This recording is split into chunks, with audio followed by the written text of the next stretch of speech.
Welcome back to the Trottie Golf channel. Last episode we put up the first half of a clipped presentation that I talked to the Southern California PGA. This week I'm going to give you the back end of that presentation. So anything you want to know about data in your golf game, it's really going to help you in 2025 to become a better player. It's the time of year, yes, where we take a break from all things and we spend time with the family, but we can also look at our goals for 2025 and what we want to get out of our golf game. I'm a big believer that you shouldn't be guessing what you can measure, and Clipped can help you with that. Learn more in this video, and of course any comments, anything you want to add, we can gather that all in the sections below and I'll answer all your questions. Enjoy. So one of the things that's lost though on Clipped, and I get asked about this, and I want to make sure that I explain it because it's another reason why I wanted to be involved in this great collection of information, and it's this. And before we go on, because you're going to see a lot of numbers fly up and down here on this screen, you must understand these parameters. Because when I stood with Collin Morikawa and went through this with him, typical tour player, which I love, completely pissed that he's not running 200 on everything. Like, why am I not 200 on anything? I am one of the best golfers in the world. I should be 200 on absolutely everything. But 200 is absolute perfection. And I won't quote what he told me, but recently I was able to do some content this year with Michael Phelps, and he explained to me why 200 and why perfection is not possible. And it was one of the most inspiring conversations, which I can tell when I've not got a microphone in my hand later on, if people want to know it. But I understand where he was going with it, that his mentality is 200 is not possible because perfection is not possible in life. And we're always striving for that.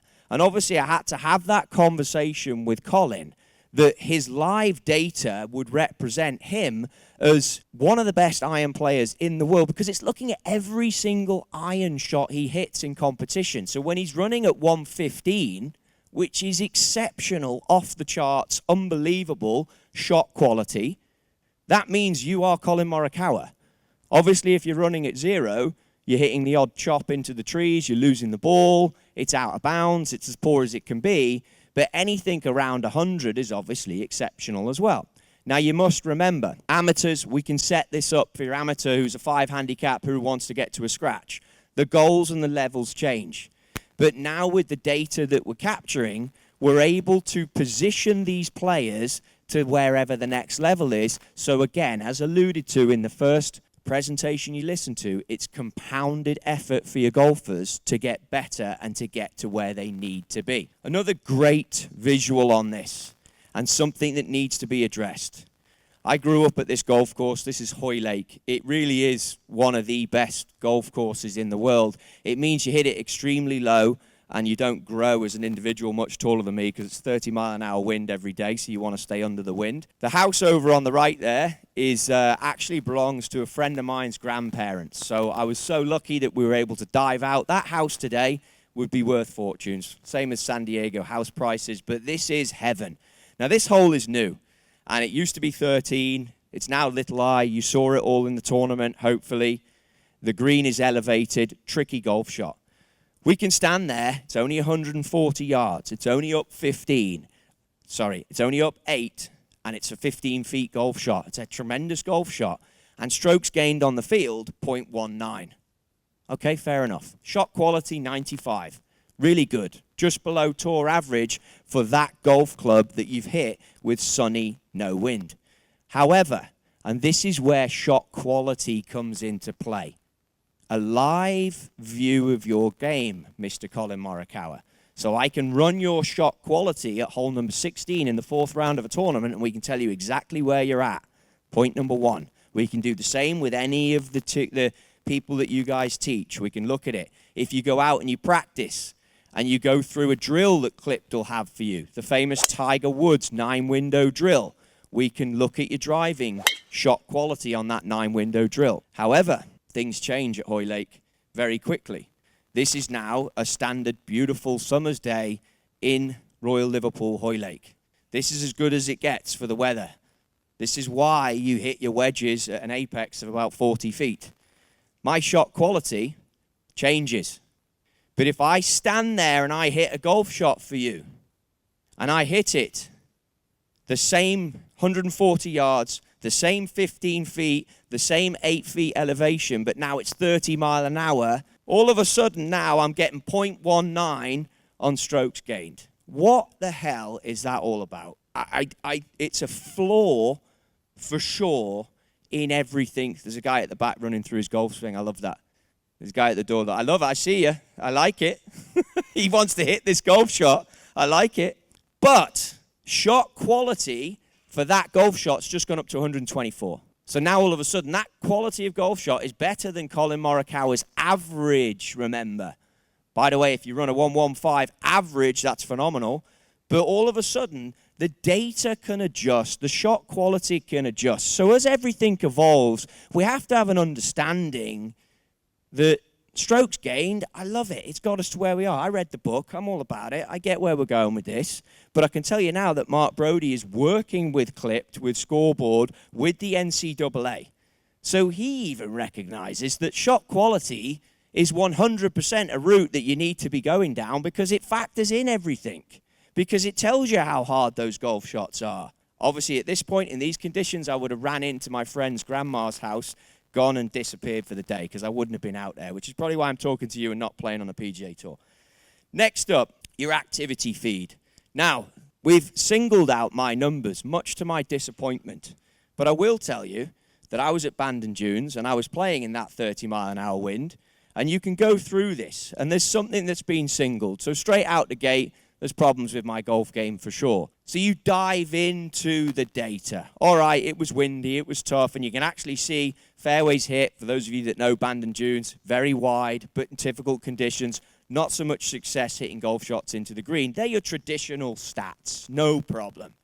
But you've got to go deeper into it. You've got to look at what's happening and why it's happening. Again, conversations I've had with Piers Ward from Me and My Golf. He knows all about some of these challenges, and this would have been at my lowest. Remember, shot quality is going to be tour average 100. Colin Morikawa 115. Perfection. Phelps has told us. Maybe not a thing. There is a 200 club on here, which I'm in, which is a perfect golf shot. So Phelps, you can get out of here. It was. I made it. And then, of course, I can engage with my followers on here. Life's about followers, it's about engagement, it's about your network. I'm in the 200 club, so I can create content about that by using Clipped, if that's what we all want to do. But this highlights for me, short game is a serious issue on firm ground in conditions that I'm used to playing in. I go out and chip like this, not good enough. What am I going to do about it? Well, I'm going to go and see help. I'm going to seek help. I'm going to go and seek a professional, and I'm going to go and see if that information that I'm going to get from reading books or wherever I get them from is going to work. Highlighted. Remember, if I'm your student, you have access to this. You can see here down the middle column, we have total player quality off the tee with the 1-year trends. Little story about this that got me to partner with Clipped. We talked about earlier, Andy Proudman, the importance of knowing and trusting the partners that you want to be with. I had a text message from Piers Parnell, the CEO of Clipped, about Scotty Scheffler's Stealth 2 driver going into Phoenix the year he won, and how his driver was the best, most dialed driver out of all the Taylormade staff players. His was the best, and he basically was telling me, I think Scotty will do well at Phoenix this week, based on his Clipped data, because that Stealth 2 driver for him is better than every other player. I was like, okay, whatever. Then he sent me, and this is before I had any relationship beyond just a conversation, he sent me the Clip data, he sent me the trend, he sent me how well that driver had been fit, and I was gutted that I hadn't fit that actual driver myself because it was a colleague of mine, and he'd done a fantastic job. But you can see from the predictions where the data is going. You can then take that, go back to Taylormade, as I did at the time, revisit some of those drivers that you've built, and on tour, constantly look at it. Now imagine if you could do that with your own customers, your own network, your own lessons. Just like here, Derek Dominski, Tucson, got my eye on social media. Never met Derek in my life. Go out there and see him. Create some content. It's always an opportunity. Look at the changes. Look at the jump up. And then I can evaluate on from there. Has the lesson with Derek Dominski helped me? Are my wedges right for me? Do I need new wedges? I talked about bounce at the top of this. I obviously have access to the best wedges in the game. I dive in, I make some new wedges, I create some new content. My own journey is being analyzed through data.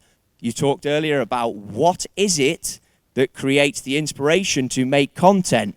I use this blueprint 95% of the time. My conversations with Clipped are about where my content is going to go based on the journey I'm having or the conversations I'm having with touring pros about equipment. Scotty Scheffler, I just explained for you. Clipped have been good enough to give me leading amateurs in Rachel. Colin, yeah, he's been talked about today. But every player has a blueprint. So you'll get a circle graph that comes up for those of you that have seen this. Every player has a blueprint that works for them. If you're a golf, my blueprint at the moment is the importance of putting. I've spent so much time on my putting. I think it's the majority of my circle graph. I've gone arm lock. I've gone to face balanced. I've looked at toe release. I've tried Olsen putters. All roads, trust me, come back to Spider putters. So everyone can save themselves a lot of time and just get in a Spider. Trust me, that's the way it goes. I'm putting now fantastically well through using a Spider, knowing that my left to right putts I miss low, knowing that my right to left putts I can overread, knowing my tendencies. So green reading, which I know these two guys here, I had an amazing conversation with Piers and Andy and Aaron Rye, how they'd gone to practice putting at a tour event. Again, these are the stories you've got to extract from these two minds that are here today.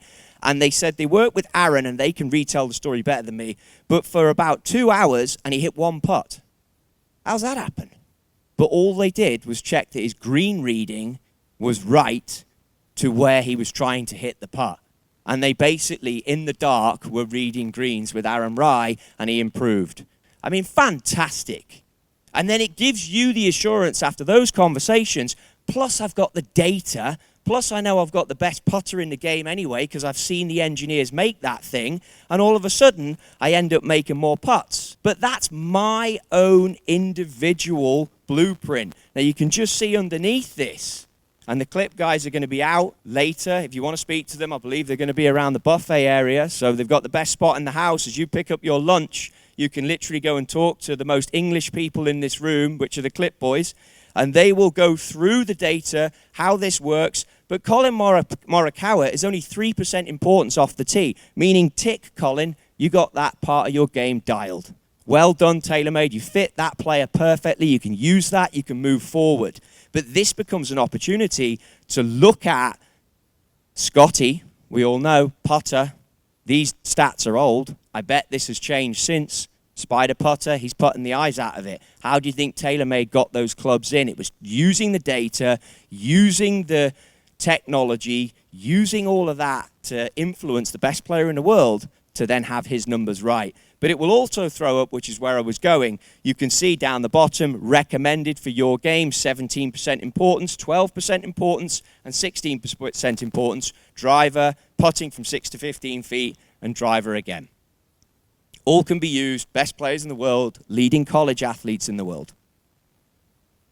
Already touched on it, Stanford, very successful on the ladies' side with this product. A lot of the college coaches are in it. There's now a partnership going on with Scoreboard. I was fortunate enough to be at La Costa when this happened and they were using it, chatting to the coaches. One thing I want to point out here, and for me, this one slide would just be that color graph. That is a college team, okay? That is separated into player quality or shot quality. Then it's got the off the tee, the around the green, etc., etc. Look at the heat map. I can tell you that the third player down is getting in my college starting team every week. And then as I go even further down to the sixth player, they might not be starting based on the golf course because their trends are going the wrong way. I know as a coach, I need to work on driving with that player. I need to work on approach play. Well, what's that? That's long game.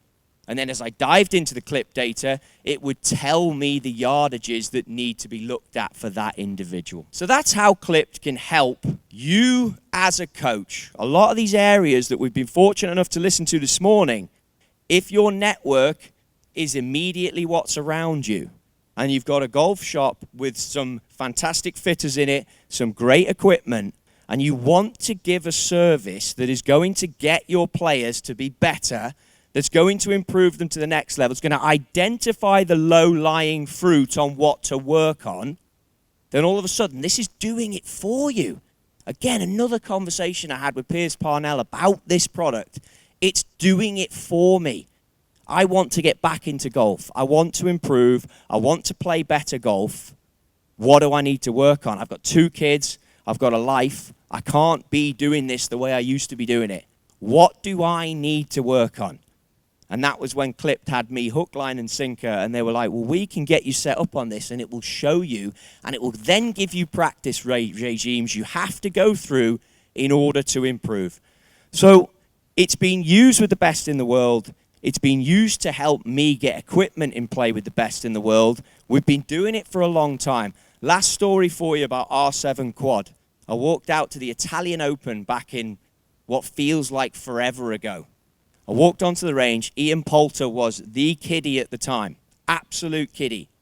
And he stood on the range, ripping these weights out of this R7 Quad like I'd never seen before, throwing them on the floor, no time for swing weight, hitting them. McGinley was stood next to him. I go out there, we start to talk about it, and we were putting hot melt at the time in the heads. To move the weight around the head, it was all hot melt. And McGinley turned and said to me, I've been able to do this for the last 5, 6, it was Poulter, sorry. I've been able to do this to move weights for the last move hot melt for the last 5 or 6 years. Why would I want this now? And McGinley, who gets it, big friend of Taylormade, turned round and said, this isn't about us, Pulse. This is about the fact that we can now bring this as a company to the consumer. So for me to finish off, Taylormade brilliant in the sense that they're ahead of the curve all the time. That's why I'm so close. That's why I'm so thankful for that company. They're ahead of the curve. They've taught me everything I know in the game of golf when it comes to equipment. But now with a product like this, you're able to get that information and take it to your network, to your clients. So it makes a difference. It helps you stop guessing what you can measure, which you've heard already today. It's always a popular phrase in any of these forums that we come to. But it's an excellent product. If you want to check it out, like I say, the guys have got a primo spot right next to the alcoholic beverages and the food outside at the buffet. The most English people in here. Look for them and they'll help you out on Clipped. Thank you.